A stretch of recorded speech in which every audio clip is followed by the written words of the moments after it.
তো hello guys, আসসালামু আলাইকুম। তো সবাই কেমন আছেন? আশা করি সবাই ভালো আছেন। আলহামদুলিল্লাহ, আল্লাহর রহমতে আমি অনেক ভালো আছি। তো সামনে কিন্তু কুরবানি ঈদ। তো এই ঈদে আমি ভাবছি একটা ব্লগ দেব, যেটা কিনা মানিকগঞ্জ জেলা আমাদের কৃষ্ণপুর ইউনিয়ন। এখানে সুন্দর একটা প্লেস, সুন্দর জায়গা, সাংবাদিকরা এসে এটাকে সুইজারল্যান্ড বলে আর কি।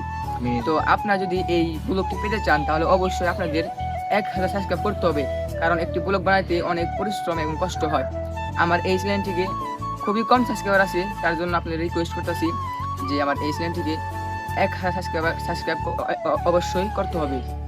তো আশা করি আপনারা সবাই সকলে করবেন। তো গাইস, যারা মানিকগঞ্জ জেলায় আছেন, কৃষ্ণপুর ইউনিয়ন, আপনারা কমেন্ট বক্সে বলে যান কোথায় সুন্দর জায়গা আছে, প্রকৃতি আছে, আমরা ওই জায়গায় যাব, ওই জায়গায় যে ব্লগ করবো এবং আমাদের ইউটিউব চ্যানেলে ছাড়বো। তো সবাই কমেন্ট করেন কোন জায়গা বেশি সুন্দর মানিকগঞ্জ জেলায়। তো আল্লাহ হাফেজ, দেখা হচ্ছে।